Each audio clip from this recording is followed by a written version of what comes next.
Hi everyone, this is Kon Sedai of the Yellow Ajah in the Wheel of Time community, Weaves of the Wheel. Today I'll be reading to you the chapter 10 of the Eye of the World named Leavetaking. But before I get to it, don't forget to like this video and subscribe to our YouTube channel. Stay tuned to all of the amazing content our members create for all of us. So let's get to it. Chapter 10, Leavetaking. A single lantern, its shutters half closed, hung from a nail on a stall post, casting a dim light. Deep shadows swallowed most of the stalls. As Rand came through the doors from the stable yard, hard on the heels of Matt and the warder, Perrin leaped up in a rustle of straw from where he had been sitting with his back against a stall door. A heavy cloak swathed him. Lamb barely paused to demand, "Did you look the way I told you, blacksmith?" "I looked," Perrin replied. "There's nobody here but us. Why would anybody hide? Care and a long life go together, blacksmith." The warder ran a quick eye around the shadowed stable and the deeper shadows of the hayloft above, then shook his head. "No time," he muttered, half to himself. "Hurry," she says. As if to suit his words, he strode quickly to where the 5 horses stood tethered, bridled and saddled at the back of the pool of light. 2 were the black stallion and white mare that Rand had seen before. The others, if not quite so tall or so sleek, certainly appeared to be among the best the 2 rivers had to offer. With hasty care, Len began examining cinches and girth straps, and the leather ties and held saddlebags, water skins, and blanket rolls behind the saddles. Rand exchanged shaky smiles with his friends, trying hard to look as if he really was eager to be off. For the first time, Matt noticed the sword at Rand's waist and pointed to it. "You becoming a warder?" He laughed, then swallowed it with a quick glance at Lan. The warder apparently took no notice, or at least a merchant's guard. Matt went on with a grin that seemed only a little forced. He hefted his bow. An honest man's weapon isn't good enough for him. Rand thought about flourishing the sword, but Lan being there stopped him. The warder was not even looking in his direction, but he was sure the man was aware of everything that went on around him. Instead, he said with exaggerated casualness, "It might be useful," as if wearing a sword were nothing out of the ordinary. Perrin moved, trying to hide something under his cloak. Rand glimpsed a white leather belt encircling the apprentice blacksmith's waist, with the handle of an axe thrust through a loop on the belt. "What do you have there?" he asked. "Merchant's guard indeed," Matt hooted. The shaggy-haired youth gave Matt a frown that suggested he had already had more than his fair share of joking, then sighed heavily and tossed back his cloak to uncover the axe. It was no common woodsman's tool. A broad half-moon blade on one side of the head and a curved spike on the other made it very bit as strange for the 2 weavers as Rand's sword. Perrin's hand rested on it with a sense of familiarity, though. Master Luhan made it about 2 years ago for a wool buyer's guard, but when it was done, the fellow wouldn't pay what he had agreed, and Master Luhan would not take less. He gave it to me when he cleared his throat, then shot Rand the same warning frown he'd given Matt when he found me practicing with it. He said I might as well have it since he couldn't make anything useful from it. Practicing, Matt snickered, but held up his hand soothingly when Perrin raised his head. "As you say, it's just as well one of us knows how to use a real weapon." "That bow is a real weapon," Len said suddenly. He propped an arm across the saddle of his tall black and regarded them gravely. "So are the slings I've seen you village boys with. Just because you never used them for anything but hunting rabbits or chasing a wolf away from the ship makes no difference. Anything can be a weapon, and if the man or woman who holds it has the nerve and will to make it so. Trollocs aside, you had better have that clear in your minds before we leave the 2 rivers, before we leave Edmond's Field, if you want to reach Tarvalon alive." His face and voice, cold as death and hot as a rough-hewn gravestone, stifled their smiles and their tongues. Perrin grimaced and pulled his cloak back over the axe. Matt stared at his feet and stirred the straw on the stable floor with his toe. The warder grunted and went back to his checking, and the silence lengthened. "It isn't much like the stories," Matt said finally. "I don't know," Perrin said sourly. "Trollocs, a warder, an Aes Sedai. What more could you ask?" "Aes Sedai," Matt whispered, sounding as if he were suddenly cold. "Do you believe her, Rand?" Perrin asked. "I mean, what would Trollocs want with us?" As one, they glanced at the warder. Lan appeared absorbed in the white mare's saddle girth, but the three of them moved back toward the stable door, away from Lan. Even so, they huddled together and spoke softly. Rand shook his head. "I don't know, but she had it right about our farms being the only ones attacked, and they attacked Master Luhan's house after the Forge first, here in the village. I asked the mayor.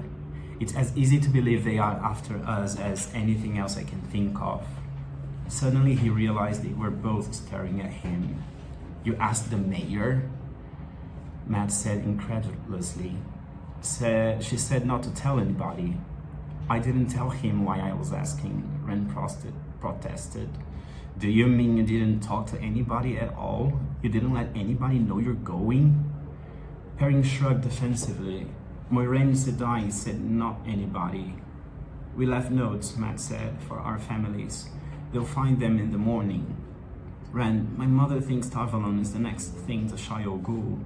He gave a little laugh to show he did not share her opinion. It was not very convincing. "She tried to lock me in the cellar if she believed I was ever thinking of going there. Master Luhan is as stubborn as stone," Perrin added, "and Mistress Luhan is worse. If you'd seen her digging through what's left of the house, saying she hoped the Trollocs did come back so she could get her hands on them." "Burn me, Rand. I know she's an Aes Sedai," Matt said. "I know she's an Aes Sedai and all, but the Trollocs were really here. She said not to tell anybody. If an Aes Sedai doesn't know what to do about something like this, who does?" "I don't know." Rand rubbed at his forehead. His head hurt. He could not get that dream out of his mind. "My father believes her. At least he agreed that we had to go."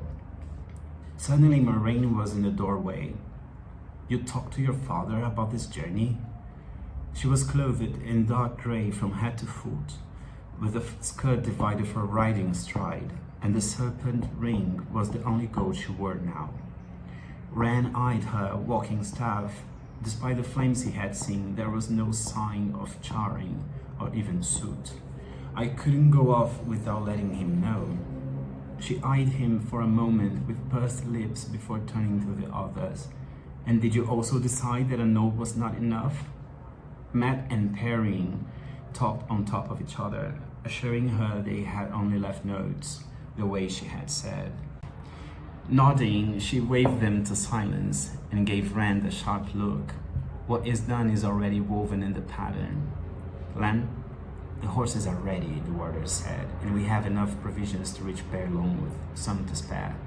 We can leave at any time, I suggest now." "Not without me." Egwene slipped into the stable, a shawl-wrapped bundle in her arms. Rand nearly fell over his own feet. Lan's sword had come half out of his sheath. When she saw who it was, he shoved the blade back, his eyes suddenly flat.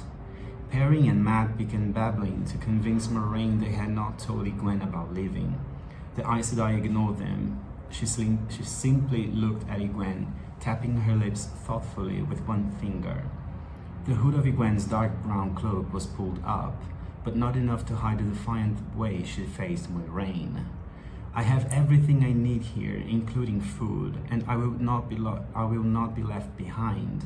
I'll probably never get another chance to see the world outside the True Rivers." "This isn't a picnic trip into the Waterwood, Egwene," Matt growled. He stepped back when she looked at him from under lowered brows. "Thank you, Matt. I wouldn't have known.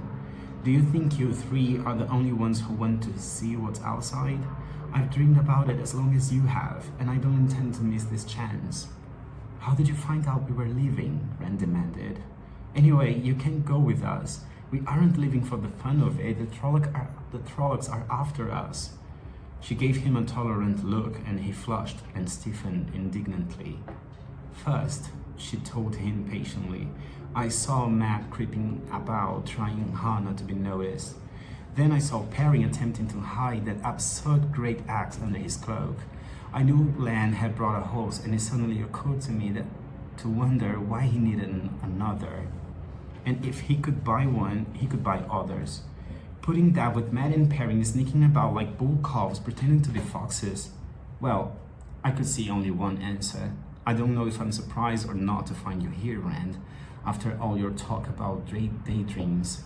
With Matt and Perry involved, I suppose I should have known you would be in it too. I have to go, Egwene, Rand said. All of us do, or the Trollocs will come back. The Trollocs?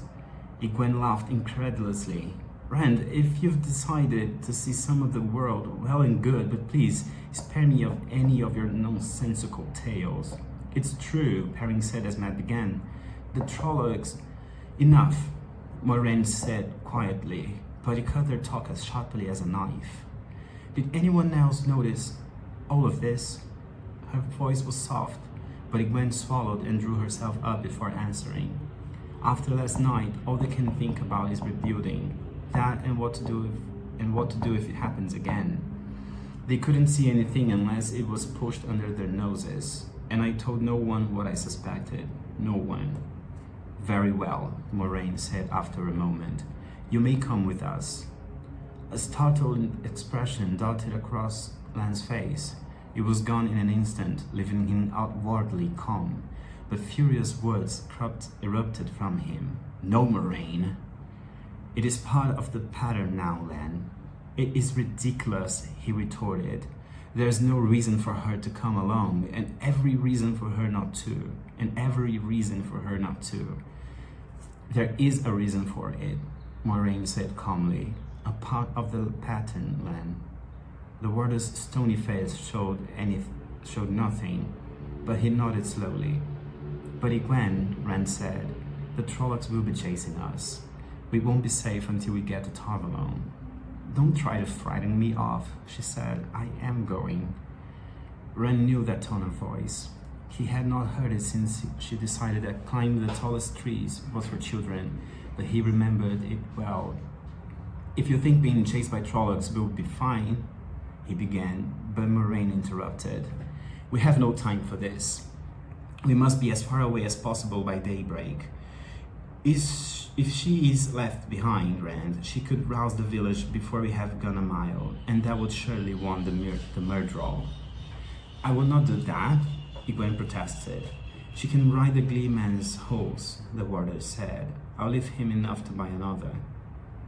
That will not be possible, came Thom Merrilin's resonant voice from the hayloft.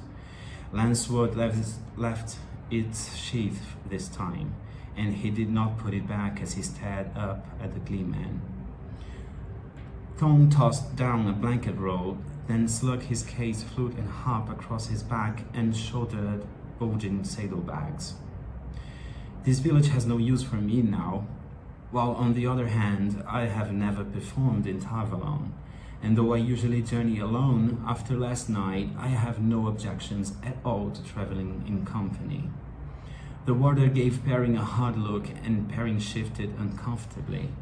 I didn't think of looking in the loft, he muttered. As the long-limbed Gleeman scrambled down the ladder from the loft, Lan spoke, stiffly formal. Is this part of the pattern too, Moiraine Sedai? Everything is a part of the pattern, my old friend. Moiraine replied softly. We cannot pick and choose, but we shall see.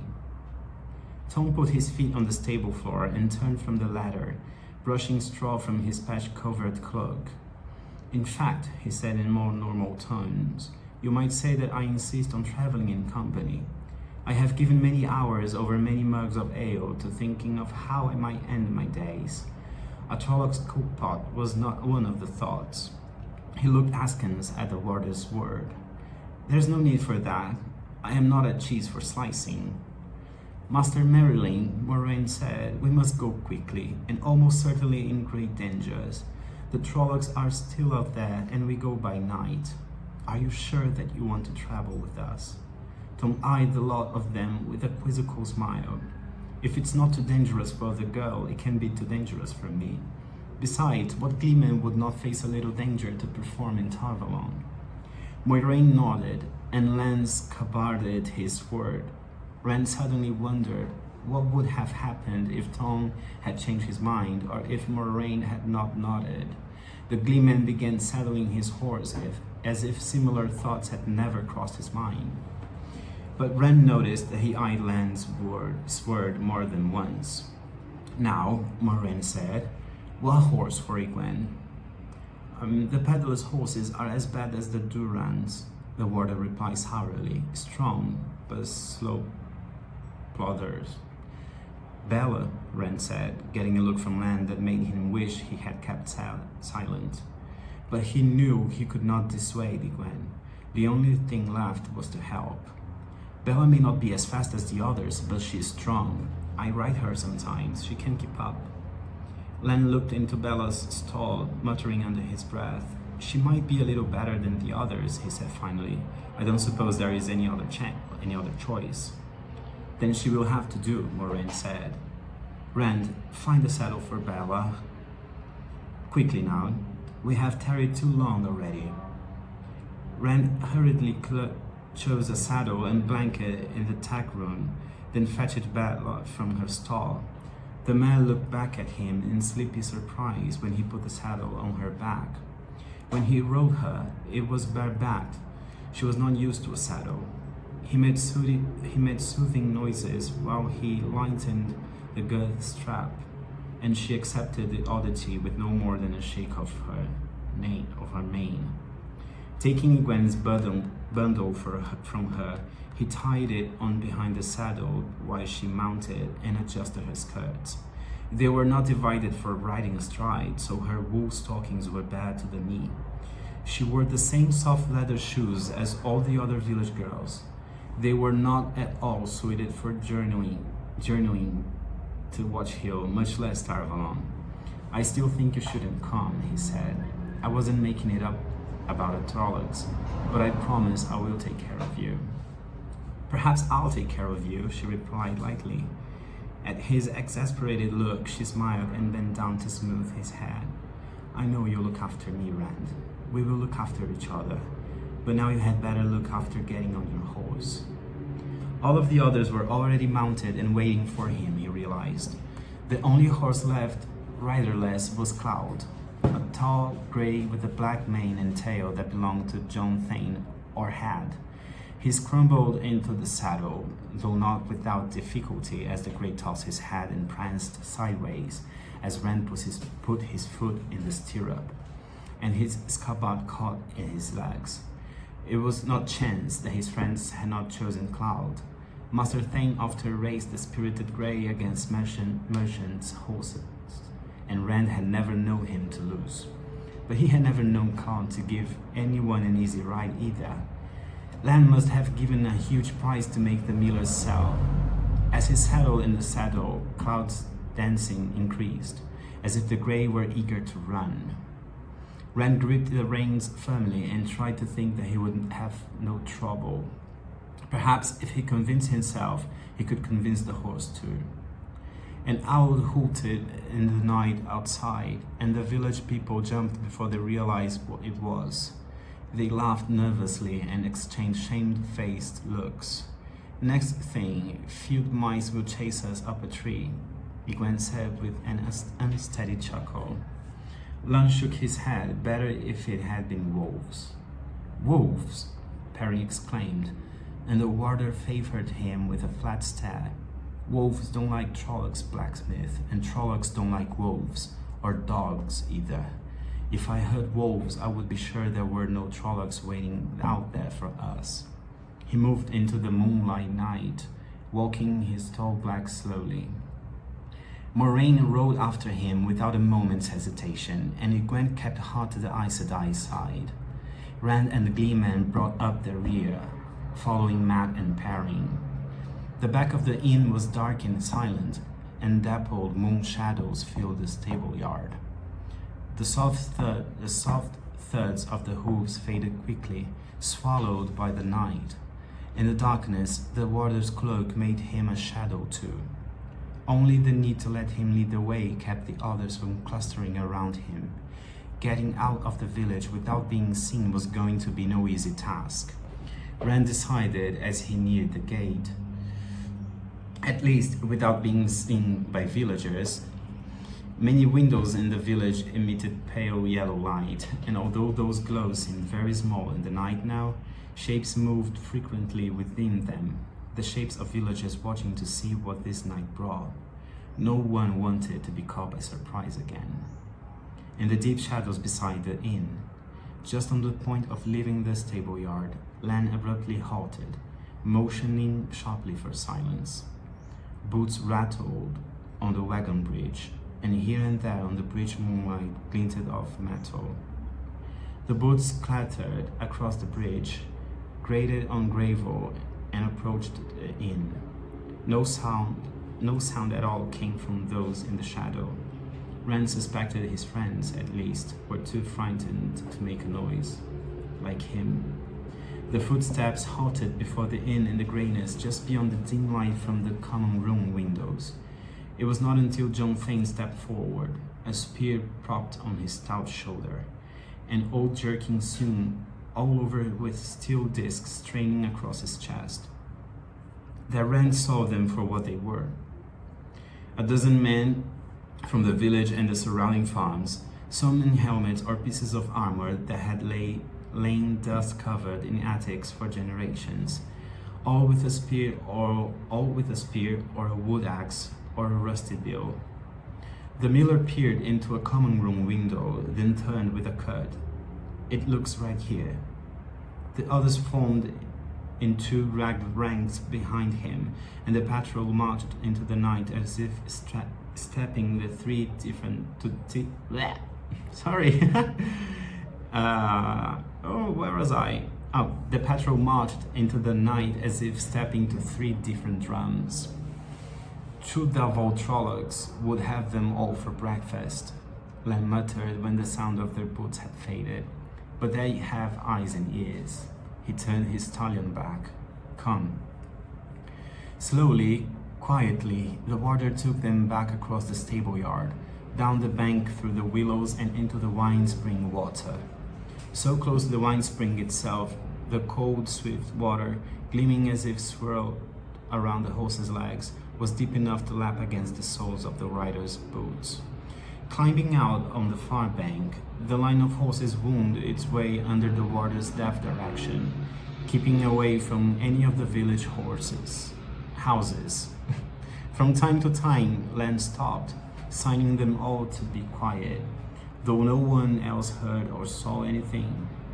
Each time he did, however, another patrol of villagers and farmers soon passed. Slowly, they moved toward the north edge of the village. Rand peered at the high-peaked houses in the dark, trying to impress them on his memory. "A fine adventurer I am," he thought. He was not even out of the village yet, and already he was homesick. But he did not stop looking. They passed beyond the last farmhouses on the outskirts of the village and into the countryside, paralleling the north road that led to Taran Ferry. Rand thought that surely no night sky elsewhere could be as beautiful as the Two Rivers sky.